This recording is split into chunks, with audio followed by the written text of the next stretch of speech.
স্বাগত ডিবিসি সংবাদে। আপনাদের সাথে আছি ফারহাদ আসলিম। এবার জানাবো খবরের বিস্তারিত। ছাত্র জনতার অভ্যুত্থানে আওয়ামী লীগ সরকারের পতনের ৯ মাস পর দেশ ছাড়লেন সাবেক রাষ্ট্রপতি আব্দুল হামিদ। রাত ৩টা ৫ মিনিটে থাই এয়ারওয়েজের একটি ফ্লাইটে দেশ ছাড়েন তিনি। বুধবার রাত ১১টার দিকে হজরত শাহজালাল আন্তর্জাতিক বিমানবন্দরে যান আব্দুল হামিদ। সেখানে যাওয়ার পর ইমিগ্রেশনে প্রয়োজনীয় যাচাই বাছাই শেষে দেশ ছাড়ার সবুজ সংকেত পান তিনি। আব্দুল হামিদের বিরুদ্ধে একটি হত্যা মামলা থাকার তথ্য রয়েছে।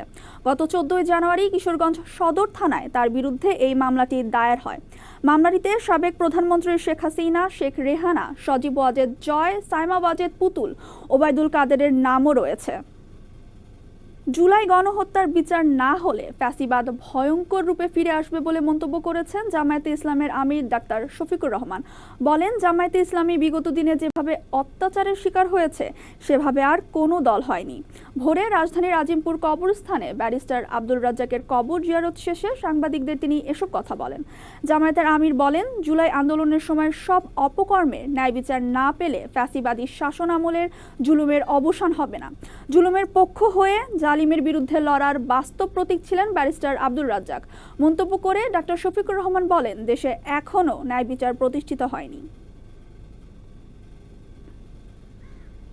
আমাদের উপরে হাজার জাতের জুলুম করা হয়েছে, যেটা অন্য কোনো দলের উপরে না।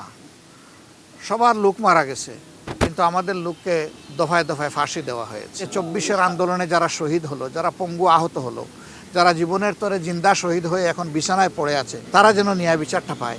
এই ন্যায় বিচার যদি নিশ্চিত হয়, তাহলে আগামীতে কোনো জালিমের জন্ম এই দেশে হবে না।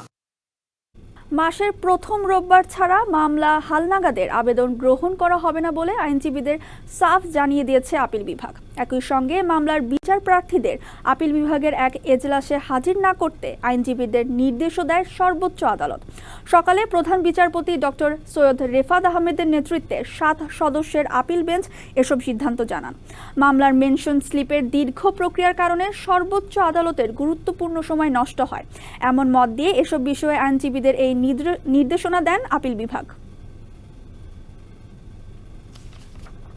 ফারাক্কা বাঁধের ৫০ বছর পূর্ণ হলো, আর গঙ্গার পানি বন্টন চুক্তির ৩০ বছর শেষ হচ্ছে আগামী বছর। কিন্তু শুষ্ক মৌসুমে চুক্তি অনুযায়ী ৩৫,০০০ কিউসেক পানি না পাওয়ায় মৃতপ্রায় রাজশাহী অঞ্চলের পদ্মা নদী। ৫ দশকে শুকিয়ে মরে গেছে অন্তত ২৫টি শাখা নদী। ধ্বংস হয়েছে নৌপথ, চাষাবাদে পড়েছে বড় প্রভাব, নষ্ট হয়েছে জীববৈচিত্র্য। প্রতিবেশী দুই দেশের সম্পর্কের ফাটলের মধ্যে পানি চুক্তি নবায়ন হবে কিনা তা নিয়েও রয়েছে প্রশ্ন। সৌরভ হাবিবের ধারাবাহিক প্রতিবেদনের দ্বিতীয় পর্ব আজ। হিমালয় থেকে উৎপন্ন গঙ্গা নদীর প্রধান শাখা বাংলাদেশে প্রবেশ করেছে চাঁপাইনবাবগঞ্জের মনাকষা দিয়ে। এরপর গলন্দ হয়ে পদ্মা নদী ১২০ কিলোমিটার দূরে মিলিত হয়েছে চাঁদপুরের মেঘনায়। নদীটি পুরো অঞ্চলের কৃষি ও জীববৈচিত্র্যের ভারসাম্য রক্ষার অন্যতম নিয়ামক। গবেষকরা বলছেন, উজানের ফারাক্কা পয়েন্টে বাঁধ বসিয়ে ভারত ভাগীরথী নদীতে পানি প্রত্যাহার করায় বিরূপ প্রভাব পড়েছে পদ্মাসহ এর অসংখ্য শাখা নদীতে। চারঘাটে পদ্মা থেকে উৎপন্ন একসময়ের খরস্রোতা বড়াল নদী এখন নাব্য হারিয়ে মৃতপ্রায়। একইভাবে মহানন্দা, পাগলা, পুনর্ভবা, গড়াই, ইসামতি, কালীগঙ্গা, চিত্রাসহ বহু শাখা নদীর অস্তিত্ব এখন হুমকিতে। উৎসমুখে পানি না পেয়ে ২৫টি নদী অস্তিত্ব হারিয়েছে। মাল ধরে আসতো, এখন তো কোনো নাই, মরে গেছে নদী। শীতকালেও দেখেছি বাউলি জাল দিয়ে ইলিশ মাছ মারতে, কিন্তু এখন তো আর দেখি না। এখন পদ্মা নদীর মেন সমস্যাটা নদীতে পানি নাই। আমাদের বিগত যে সরকারগুলো ছিল নানা রকম প্রতিশ্রুতি দিয়েছে, কিন্তু সেগুলো আসলে বাস্তবায়ন হয়নি। যে এখনই হয়তো আমাদের সময় যে আমাদের যে পানি বন্টন চুক্তিগুলো আছে আন্তর্দেশীয়, সেগুলো নতুন করে চিন্তাভাবনা করে নতুন করে আবার তৈরি করা। আর এর বেশি প্রভাব পড়েছে কৃষি ও নদীকেন্দ্রিক জীববৈচিত্র্যে। চাষাবাদের জন্য নির্ভরতা বেড়েছে ভূগর্ভস্থ পানির উপর। হারিয়ে গেছে ২০০০ কিলোমিটার নদীপথ। আবাস ও প্রজননস্থল হারিয়ে অনেক প্রজাতির মাছ এখন বিলুপ্তির পথে। পানির প্রবাহ ১ মাস থাকছে, বাকি সময়টাই এই মাত্রায় থাকে যে সেখানে মাছের বসবাসী স্থলের যে স্পেস, সেই স্পেসটা অনেক কমে গেছে। ৫ই আগস্টের পর বাংলাদেশ ভারত সম্পর্কের শীতলতার মধ্যে গঙ্গার পানি বন্টন চুক্তি নবায়ন নিয়ে শঙ্কা দেখা দিলেও আশাবাদী গবেষকরা। তবে কাগজে চুক্তি নয়, বাস্তবে পানি সরবরাহের স্বচ্ছ পরিসংখ্যান চান তারা। আমরা খুব হতাশার মধ্যে আছি যে এই চুক্তিটা আদৌ হবে কিনা। যদি না হয় তাহলে কিন্তু রাজশাহী অঞ্চল পানি শূন্যতায় ভুগবে। যে কোনো ভাবেই হোক এই গঙ্গা চুক্তিটা হওয়া দরকার এবং এটা আমাদের অধিকার। 96 সালে চুক্তিতে থেকে যাব তেমনটা না। সামগ্রিক পরিবেশটা দুই দেশের যৌথ বৈজ্ঞানিক তথ্য উপাত্তের ভিত্তিতে, গবেষণার ভিত্তিতে যে অবস্থাটা আমরা পাবো, সেখান থেকে পানির পরিমাণ নিশ্চিতভাবে বলতে পারি যে বেশি দিতে হবে। চুক্তি নবায়ন না হলে শক্তিশালী দেশের সঙ্গে বন্ধুত্বের নীতি গ্রহণের পরামর্শ গবেষকদের। আমরা তার চেয়েও শক্তিশালী দেশের সঙ্গে বন্ধুত্ব করব, পানি চুক্তি করব, সামরিক চুক্তি করব। এটা হয়ে গেলে আমাদের পিছে পিছে ঘুরতে হবে। তাকে স্প্রিঙ্গার ম্যাগাজিনে প্রকাশিত গবেষণা প্রতিবেদন বলছে 1974 সালে শুষ্ক মৌসুমে পদ্মায় প্রতি সেকেন্ডে পানির প্রবাহ ছিল 3685 ঘনমিটার। 1975 সালে ফারাক্কা বাঁধ নির্মাণের পর তা কমে দাঁড়ায় 1076 ঘনমিটার। Sourav Habib, DBC news, Rajshahi. চট্টগ্রামে জলাবদ্ধতা নিরসন প্রকল্পের কাজে নালা খাল ভরাট করায় পানি প্রবাহে বাধা সৃষ্টি হচ্ছে। এতে বিভিন্ন এলাকার বাসাবাড়ি ও ব্যবসা প্রতিষ্ঠানে ঢুকছে পানি। এছাড়া বৃষ্টি ছাড়াই হাঁটু পানিতে সড়ক তলিয়ে যাওয়ায় বাড়ছে দুর্ভোগ। স্থানীয়দের দাবি, একাধিক পাইপের পরিবর্তে একটি দিয়ে পানি চলাচল করায় বাড়ছে ভোগান্তি। এই চিত্র চট্টগ্রাম সিটি কর্পোরেশনের 21 নম্বর ওয়ার্ড জামাল খানের। এখানকার খালে চলছে জলাবদ্ধতা নিরসন প্রকল্পের কাজ। খাল নালা ভরাট করে কাজ করার কারণে পানি প্রবাহে সৃষ্টি হচ্ছে বাধা, আর এতে বৃষ্টি ছাড়াই সড়কে জমছে হাঁটু পানি, ঢুকছে বাসাবাড়িতেও। স্থানীয়রা বলছেন, হেমসেন লেন, রহমতগঞ্জ সড়ক, জে এম সেন হলের সড়ক সহ বেশ কিছু স্থানে গত 6 মাস ধরে এই দুর্ভোগ পোহাতে হচ্ছে। দোকানপাটে পানি প্রবেশ করায় দিনের বেশিরভাগ সময় বন্ধ রাখতে হয় ব্যবসা প্রতিষ্ঠান। 4টা বাজে উঠে আবার মনে করেন 4টা থেকে বিকাল 7টা পর্যন্ত পানি থাকে। দুর্গতির কোনো শেষ নাই। দোকানের পানি ঢুকে যাচ্ছে, মানুষ চলাফেরা করতে পারতেছে না। আপনার প্রায় সব জায়গাতে এখান থেকে শুরু করে নিচ পর্যন্ত পানি জমে গেছে। স্থানীয়দের অভিযোগ, পানি সরবরাহে একাধিক পাইপের প্রয়োজন হলেও মাত্র একটি পাইপ দিয়ে চলছে কাজ। এই ড্রেনের কাজ করার কারণে এখানে দিন বৃষ্টি না হলে এমনি পানি উঠে থাকে। পাইপ লাগবে, 2টা দিছে, একটা ছোট একটা পাইপ দিয়ে মনে হয় আমরা পুরো কলোনিতে মনে হয় সারা বছর আজকে মনে হয় কাজ চলার পর্যন্ত আমরা শুকনো পাই নাই। চট্টগ্রাম উন্নয়ন কর্তৃপক্ষ বলছে, প্রকল্পের কাজ চলা পর্যন্ত দুর্ভোগকে সঙ্গী করেই চলতে হবে স্থানীয়দের। যে সমস্ত জায়গায় কমপ্লিট করেছি তারা এখন সেফ আছে, তাদের এখানে পানি উঠছে না। আর যে সমস্ত জায়গায় কাজ করছি ওই সমস্ত জায়গায় কিন্তু পানি উঠছে। দ্রুত যাতে এই কাজগুলো রাত দিন করে শেষ করে আমরা যাতে এই যে এখন জলজটটা হচ্ছে সেটা যাতে না হয়। জলাবদ্ধতা নিরসনে চট্টগ্রাম উন্নয়ন কর্তৃপক্ষ 2টি এবং সিটি কর্পোরেশন ও পানি উন্নয়ন বোর্ড 1টি করে প্রকল্প বাস্তবায়ন করছে, যার ব্যয় ধরা হয় 14,300 কোটি টাকা। DBC news desk. মিয়ানমারের রাখাইন রাজ্যে অবৈধভাবে পাচারকালে 742 বস্তা ইউরিয়া সার সহ 11 জন পাচারকারীকে আটক করেছে টেকনাফ কোস্টগার্ড। সকালে কোস্টগার্ড মিডিয়া কর্মকর্তা লেফটেন্যান্ট কমান্ডার হারুনুর রশিদ জানান, বুধবার মধ্যরাতে কোস্টগার্ড জাহাজ BCGS Mansur Ali Saint Martin ছেড়া দ্বীপের দক্ষিণে একটি সন্দেহজনক বোট দেখতে পায়। এ সময় বোটটিকে থামার সংকেত দিলে সেটি দ্রুত গতিতে পালিয়ে যাওয়ার চেষ্টা করে। পরে ধাওয়া করে বোটটিকে আটক করা হয় এবং তল্লাশি চালিয়ে মিয়ানমারের রাখাইন রাজ্যে পাচারকালে 742 বস্তা ইউরিয়া সার সহ 11 জনকে আটক করা হয়। পাচারকারীরা উখিয়ার রোহিঙ্গা ক্যাম্প এবং চট্টগ্রামের বাসিন্দা। পরে জব্দ করা সার টেকনাফ কাস্টমসে ও বোটটি সহ আটককৃতদের টেকনাফ মডেল থানায় হস্তান্তর করা হয়। বিদেশি বিনিয়োগ দেশের মানুষের কর্মসংস্থানের পাশাপাশি অর্থনীতিতে গুরুত্বপূর্ণ ভূমিকা রাখবে বলে মন্তব্য করেছেন বিডার নির্বাহী চেয়ারম্যান আশিক চৌধুরী। সকালে চট্টগ্রামের লালদিয়াচর ও বে টার্মিনাল প্রকল্প পরিদর্শন শেষে একথা বলেন তিনি। জানান, সারা বিশ্বে বিখ্যাত যেসব প্রতিষ্ঠান বন্দর অপারেট করছে তাদের নিয়ে আসা হচ্ছে বাংলাদেশে। লালদিয়াচরে কাজ করবে বিশ্ববিখ্যাত বন্দর অপারেটর নেদারল্যান্ডসের প্রতিষ্ঠাতা APM টার্মিনাল, যেখানে প্রতি বছর বাংলাদেশে বিদেশি বিনিয়োগ আসে 6 থেকে 700 মিলিয়ন। সেখানে একাই বিনিয়োগ করবে $800 মিলিয়ন।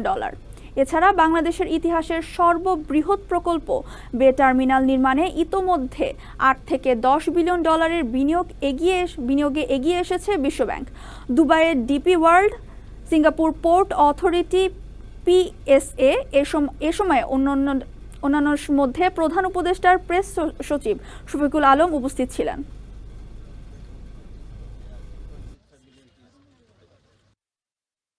এটা it's just not a port, এটা বাংলাদেশের মানুষের হাজার হাজার মানুষের কর্মসংস্থান, তাদের টোটাল ইকোনমির যে ডেভেলপমেন্ট, এই পুরোটাতে একটা এক্সেপশনাল ভূমিকা রাখবে। একটা প্রজেক্টে যদি আমাদের $800 মিলিয়ন এফডিআই আসে এবং এপিএম এর মতো একটা ভালো কোম্পানি থেকে, সেটা আমাদের দেশের ইকোনমির জন্য এবং ওভারঅল আমাদের ফাইন্যান্সিয়াল হেলথের জন্য ইটস ভেরি ভেরি ক্রুশাল।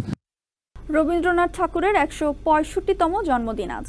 1268 সালের 25শে বৈশাখ কলকাতার জোড়াসাঁকোর ঠাকুরবাড়িতে জন্মগ্রহণ করেন তিনি। রবীন্দ্রপ্রেমীদের বিশ্বাস, যুদ্ধ বিগ্রহের এই পৃথিবীতে তার অহিংস দর্শনের মধ্য দিয়েই ঘটবে মানবতার মুক্তি। বিশ্ব বাঙালির প্রাণের মানুষ রবীন্দ্রনাথ ঠাকুর। বিশ্বজয় করা বাঙালি এই বনিশী এখনো সুখে দুঃখে, প্রেমে বিরহে বিদ্রোহে বড় আশ্রয় হয়েছেন সবার। তোমারে করিয়াছি জীবনের ধ্রুবতা। রবীন্দ্রনাথ তার জীবনকালে পরাধীন ভারতবর্ষে প্রত্যক্ষ করেছেন বিশ্বযুদ্ধ, দেখেছেন দুঃশাসন। সেই বৈরী সময়ে মানুষের উপর আস্থা রেখেছেন, গেয়েছেন জয়ের গান, রচনা করেছেন মুক্তির মন্ত্র।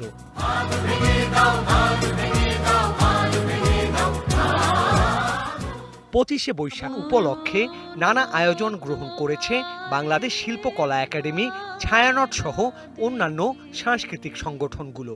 রবীন্দ্র প্রেমীদের বিশ্বাস, বিশ্বায়নের এই যুগে বিশ্ব বাঙালির চোখে রবীন্দ্রনাথ উদ্ভাসিত হবেন নতুন আলোতে। তখন কে বলে গো সেই প্রভাতে নেই আমি। রবি ঠাকুরের গানে গানেই গড়ে উঠবে পৃথিবীর সব যুদ্ধ বিগ্রহের বিরুদ্ধে প্রতিবাদ। Sourav Bappa, DBC news, Dhaka. ঠাকুরগাঁওয়ের বালিয়া ইউনিয়নের বাতপাড়া এলাকায় হয়ে গেল ঐতিহ্যবাহী ঘোড়দৌড় প্রতিযোগিতা। এই আয়োজনে পর্যায়ক্রমে অংশ নেয় ঠাকুরগাঁও, পঞ্চগড়, নীলফামারী সহ আশেপাশের বিভিন্ন জেলার অর্ধশতাধিক ঘোড়া। ঘোড়ার দৌড়ের প্রতিযোগিতা, সেই খেলা দেখতে খোলা মাঠে হাজারো মানুষ। দর্শনার্থীদের মধ্যে শিশু কিশোর থেকে শুরু করে বৃদ্ধ, সবার মধ্যে কাজ করছে বিপুল উৎসাহ। দর্শকের উপস্থিতি দেখলে বোঝা যায় গ্রাম বাংলাকে কিভাবে অন করে। সবাই উৎসাহ উদ্দীপনার সহিত এটা সবাই উপভোগ করছেন। এই ঘোড়া খেলাটা দেখে আমাকে অনেক ভালো লাগতেছে। রশি দিয়ে ঘেরা বিশেষ নির্ধারিত লাইন ধরে প্রতিটি ঘোড়া কয়েক পাক ঘুরতে থাকে। মাঠ জুড়ে রং বেরঙের ঘোড়া, পিঠে ঘোড়া চালক ছুটছে। সেই দৃশ্য দেখে মাতোয়ারা দর্শক। ঘোড়ার চালকরা জানান, এটি শুধুই টাকার জন্য নয়, মানুষকে আনন্দ দেওয়ার উদ্দেশ্যেই অংশ নেন তারা। আমি প্রায় 1 বছর থেকে ঘোড়া চালাই। আমার ঘোড়ার নাম জান্নাতি। অনেক ভালো লাগতেছে। গ্রাম বাংলার ঐতিহ্য ধরে রাখতে ও মাদক থেকে তরুণদের ফিরিয়ে আনার জন্যই এমন আয়োজন। 15 আগস্টের পরেই যে আমরা আবার নতুনভাবে এই খেলাগুলোকে উজ্জীবিত করার জন্য আমাদের 5 নং বাড়ি ইউনিয়ন বিএনপির পক্ষ থেকে আমাদের 5 নং বাড়ি ইউনিয়নের 9টি ওয়ার্ডে আমরা এই খেলাগুলোকে চালু করেছি। 2 ঘন্টার প্রতিযোগিতা শেষে প্রথম স্থান অর্জন করে নীলফামারীর ডোমার উপজেলার ঘোড়া। DBC news desk. জেলায় জেলায় সংকট সমস্যা, তা থেকে উত্তরণের চ্যালেঞ্জ আর সম্ভাবনার কথা তুলে ধরতে চলছে ডিবিসি এক্সপ্রেস। বিশেষ এই আয়োজনে মতামত থাকছে তৃণমূল থেকে শুরু করে নীতি নির্ধারকদের। ডিবিসি এক্সপ্রেস আজ সারাদিন আছে সিরাজগঞ্জে। উত্তরবঙ্গের প্রবেশদ্বার সিরাজগঞ্জ, প্রায় 30 লাখ মানুষের বাস। আছে সংকট, সমস্যা এবং সম্ভাবনা। সেসব সম্ভাবনার কথা তুলে ধরতে সিএসআরএম ডিবিসি এক্সপ্রেস আজ সারাদিন থাকবে সিরাজগঞ্জে। এই মুহূর্তে আমরা কথা বলবো, কিছু সুধীজন আছেন আমাদের সঙ্গে, তাদের সঙ্গে কথা বলে জানার চেষ্টা করব সিরাজগঞ্জে কি কি সমস্যা রয়েছে। আপনার কাছে শুরুতেই জানতে চাই, সিরাজগঞ্জে কি কি সমস্যা রয়েছে? প্রথমে ধন্যবাদ ডিবিসিকে। ডিবিসির মতো প্রতিষ্ঠান মফস্বলে এসে মফস্বলের মানুষের মুখ থেকে মফস্বলের সমস্যাগুলো, তাদের সম্ভাবনাগুলো জানতে চান, যে উদ্যোগ নিয়েছেন এবং যে উদ্যোগের মধ্য দিয়ে কর্তৃপক্ষ, দেশ বিদেশে মানুষ জানবে আমরা যারা এই উত্তরবঙ্গের দ্বার প্রান্তের শহরে বসবাস করি আমরা কি সমস্যার মধ্যে আছি এবং আমাদের এখানে সমস্যা উত্তরণের পথগুলো কি। এই উদ্যোগ নিয়েছেন, সেই জন্য আমি পুনরায় আপনাদেরকে ধন্যবাদ জানাচ্ছি। হ্যাঁ, সিরাজগঞ্জ ঐতিহ্যের একটি শহর, একথা সত্য। এই শহরটার ইতিহাস 1000 বছরের না, কয়েকশো বছর যাবত এই শহর। আমরা একটু জানতে চাই এখানে সংকটগুলো কি রয়েছে, সমস্যাগুলো কি রয়েছে। তো কয়েকশো বছরের মধ্যে দিয়ে শহর গড়ে উঠেছে, পৌরসভাও 1869 সালে গড়ে উঠেছে। এই শহরটা যখন গড়ে ওঠে এটা পরিকল্পিতভাবে উঠেছে। এই শহরের নাম কাশেরিয়াপুটি, ফুরিয়াপুটি, খলবিয়াপুটি, এই ধরনের বিভিন্ন ব্যবসা প্রতিষ্ঠানের কার্যক্রমের ভিত্তিতেই কিন্তু শহরগুলো গড়ে উঠেছিল এবং স্ট্রেইট রাস্তা ছিল, এখানে সুপনীয় পানির ব্যবস্থা ছিল। এই শহরের বাহন ছিল হলো গরুর গাড়ি, ঠেলা গাড়ি, রিক্সা এবং প্যাডেল রিক্সা এবং ঘোড়া গাড়ি। এবং এই শহরের মানুষ আসতো এবং শহরের পৌরসভার উদ্যোগে যে পানির ব্যবস্থা ছিল সেটা খেত এবং সেইখানে বর্জ্য নিষ্কাশনের একটা ব্যবস্থা ছিল, সুন্দর ব্যবস্থা ছিল। আমাদের এই শহরের যে ড্রেনগুলো ছিল সেই ড্রেনগুলো তো ধরেন যে নদীর সাথে সম্পৃক্ত ছিল, ডিসপোজাল হতো ক্যানেল দিয়ে এবং নদীর পানির মধ্যে দিয়ে চলে যেত। কিন্তু সেই শহরটা আজকে আপনি বললেন যে প্রায় 30 লক্ষ না। ধন্যবাদ আপনাকে। তো শুনছিলেন, আমরা আরেকজনের কাছ থেকে জানার চেষ্টা করব এই জেলায় কি কি সমস্যা রয়েছে। এখানে আসলে তো বেকারত্ব একটা বিশাল সমস্যা, কারণ একদিকে হলো নদী ভাঙা আর অন্যদিকে হলো যে আমাদের এখানে শিল্প কলকারখানা যেগুলো ছিল প্রধান jute mill, spring and cotton mill, বিশেষ করে তাঁত শিল্প, এগুলো সবই এখন বন্ধ। কারণ প্রায় 3,20,000 মতো তাঁত ছিল, সেই তাঁত করোনাকালীন সময় দেখা গেল 1.5 লক্ষ তাঁত কিন্তু বন্ধ হয়ে গেছে। এই মানুষগুলো কিন্তু বেকার। এখন এই যমুনার ভাঙনে একদিকে বেকারত্ব আর অন্যদিকে হলো শিল্প কলকারখানাগুলো বন্ধ হয়ে যাচ্ছে। এই কারণে যে বেকারত্ব, এই বেকারত্ব দূর করতে না পারার কারণে এখন কিন্তু শহরে যানজট তৈরি হচ্ছে। এটা কিন্তু একটা বিশাল সমস্যা সিরাজগঞ্জের জন্য। তা আমরা মনে করি যে সিরাজগঞ্জের এই বেকারত্ব দূর করতে হলে এখানে বন্ধ কলকারখানাগুলো যেমনি চালু করতে হবে, আবার একই পাশে যে আমাদের শিল্প যে গড়ে উঠছে এখানে শিল্প পার্ক, সেই শিল্প পার্কের কাজটাও দ্রুত গতিতে হওয়া দরকার, যার মধ্য দিয়ে বেকার সমস্যার সমাধান হলে একটা পরিপূর্ণ সিরাজগঞ্জ শহর হিসেবে গড়ে উঠবে। ধন্যবাদ আপনাকে। শুনছিলেন যে সিরাজগঞ্জে শিল্প কলকারখানা গড়ে ওঠার না কারণে বেকারত্ব বেড়েছে। তো এই ছিল সিরাজগঞ্জের আমরা যে এলাকাটিতে রয়েছি সেখানের তাদের কাছ থেকে যতটুকু জানতে পেরেছি। পরবর্তী সংবাদ দুপুর 2টায় আমরা যুক্ত হব অন্য কোনো এলাকা থেকে আরও অন্য সমস্যা নিয়ে। ততক্ষণ পর্যন্ত সঙ্গেই থাকুন। ভারত পাকিস্তানের মধ্যে সামরিক উত্তেজনা চরম আকার ধারণ করেছে। এর রাত এসেছে বাংলাদেশের সীমান্তেও। আরও জানাতে আমাদের সাথে যুক্ত হচ্ছেন লালমনিরহাট থেকে সহকর্মী মাজেদ মাসুদ এবং ব্রাহ্মণবাড়িয়া থেকে সরাসরি যুক্ত হচ্ছেন খন্দকার রায়হান। প্রথমে চলে যাচ্ছে লালমনিরহাটের মাজেদ মাসুদের কাছে। ফারা, আপনি সংবাদে যেমনটি পড়ছিলেন, ভারত পাকিস্তানের যে ক্রমবর্ধমান পরিস্থিতি সেটি কিন্তু নিবিড়ভাবে বাংলাদেশ পর্যবেক্ষণ করছে এবং ভারত পাকিস্তানের এই যুদ্ধকে ঘিরে বাংলাদেশের সীমান্তে যেন কোনো ধরনের উত্তেজনা তৈরি না হয় সেজন্য আমরা গতকালই দেখেছি যে পুলিশের মহাপরিদর্শক তিনি কিন্তু সীমান্তবর্তী জেলাগুলোর পুলিশ সুপারদেরকে বিশেষ সতর্ক থাকার জন্য নির্দেশনা দিয়েছেন। একইভাবে সীমান্ত এলাকাগুলোতে আমরা দেখছি বিজিবি অর্থাৎ বর্ডার গার্ড ব্যাটালিয়ন যে বিজিবি রয়েছে, বাংলাদেশের সীমান্তরক্ষী বাহিনী, তারাও কিন্তু কড়া প্রহরার মধ্যে রয়েছে। আমি এই মুহূর্তে রয়েছি লালমনিরহাটের লোহাকুচি সীমান্তে। এই সীমান্ত এলাকায় এসে দেখেছি এখানে বিজিবি অস্থায়ী পোস্ট করেছে, সকাল থেকেই তারা পেট্রোলিং ডিউটি করছে এবং মাইকিং করে বাংলাদেশের শূন্য রেখা, ভারত বাংলাদেশের শূন্য রেখায় যেন কোনো বাংলাদেশি অনুপ্রবেশ না করে এবং তারা যেন সেখানে না যায় সেদিকে তাদেরকে কিন্তু কড়াভাবে সতর্ক করা হচ্ছে। একইভাবে কোনো অপরিচিত ব্যক্তি যেন যদি সীমান্ত এলাকায় দেখা যায় তাহলে বিজিবিকে জানানোর জন্য তাদেরকে অনুরোধ জানানো হয়েছে। সুতরাং আমরা বিজেপির যে পেট্রোলিং ডিউটি সেটি আমরা কিন্তু দেখছি তারা কড়া প্রহরার মধ্যে রয়েছেন এবং সীমান্ত এলাকাগুলোতে মানুষের মধ্যে এক ধরনের উদ্বেগ উৎকণ্ঠা রয়েছে, যদিও পরিস্থিতি শান্ত রয়েছে। আমার সাথে কথা হয়েছে বিজেপির রংপুর রিজিয়নের যিনি সেক্টর কমান্ডার রয়েছেন তার সাথে কথা হয়েছে। তিনি যে বিষয়টি জানিয়েছেন যে সীমান্ত এলাকায় যেন কোনো ধরনের অস্থিতিশীল পরিস্থিতি যেন তৈরি না হয় সেজন্য কিন্তু তারা তাদের কঠোরভাবে তাদের যে পদক্ষেপ সেটি তারা গ্রহণ করেছেন। এবং অন্যদিকে আমি যদি আপনাকে বলি, সীমান্ত এলাকাগুলোতে যেহেতু লালমনিরহাট সীমান্তের অধিকাংশ এলাকায় কাঁটাতারের বেড়া নেই, সেই স্থানগুলোতে যেন কোনোভাবে মানুষজন যেন গরু পাড়াপাড় বা মাছ শিকার অথবা গরু ছাগলের যেন তারা চারণভূমি যেগুলো রয়েছে সেখানে যেন না যায় এবং বাংলাদেশি অংশেই যেন তারা যেন সবসময় থাকে সেজন্য তাদেরকে কিন্তু সতর্ক করা হচ্ছে এবং বারবার তাগিদ দেওয়া হচ্ছে। এবং একই সাথে আমরা জানি যে এই সীমান্ত এলাকা রংপুর বিভাগের যেহেতু 4টি জেলায় সীমান্ত এলাকা রয়েছে, সেই প্রত্যেকটি সীমান্ত এলাকায় কিন্তু বিজিবির সতর্কতার পাশাপাশি স্থানীয় জনসাধারণের মধ্যে সচেতনতা তৈরি করা হচ্ছে যেন রোহিঙ্গা বা ভারতীয় মানুষ যেন বাংলাদেশে অনুপ্রবেশ করতে না পারে এবং বাংলাদেশিরা যেন ভারতে অবৈধভাবে যেন তারা যেন সেখানে না যায় সেজন্য তাদেরকে সতর্ক করা হচ্ছে। তো সব মিলিয়ে ফাটা যদি আমি আপনাকে বলি, লালমনিরহাট সীমান্ত এলাকায় আমরা দেখেছি এখানে উত্তেজনা নেই, শান্তিপূর্ণ অবস্থা বিরাজ করছে। তবে স্থানীয় যারা রয়েছেন তাদের মধ্যে উদ্বেগ উৎকণ্ঠা রয়েছে। বিজিবির পক্ষ থেকে তাদেরকে সচেতন এবং সতর্ক করা হচ্ছে। ফারা, ধন্যবাদ মাজেদ আমাদের সাথে যুক্ত হওয়ার জন্য। এ বিষয়ে আরও জানতে ব্রাহ্মণবাড়িয়ার সরাসরি চলে যাচ্ছে সহকর্মী রায়ানের কাছে। রায়ান, সীমান্তের সর্বশেষ পরিস্থিতি জানাবেন, নিরাপত্তা জোরদার হয়েছে কিনা আমাদের জানাবেন। বাড়িয়া 9টি উপজেলার মধ্যে 3টি কিন্তু পড়েছে সীমান্ত ঘেঁষা, যেটি হচ্ছে আখাউড়া, কসবা, বিজয়নগর। এই 3টি উপজেলার অবস্থান একেবারেই সীমান্তে এবং এর সীমান্তবর্তী উপজেলা হিসাবে এই 3টি উপজেলা রয়েছে। তো আমরা এখানে সকাল থেকেই কিন্তু অবস্থান করছি। আমরা দেখছি যে এই মানুষের মধ্যে আতঙ্ক আছে কিনা।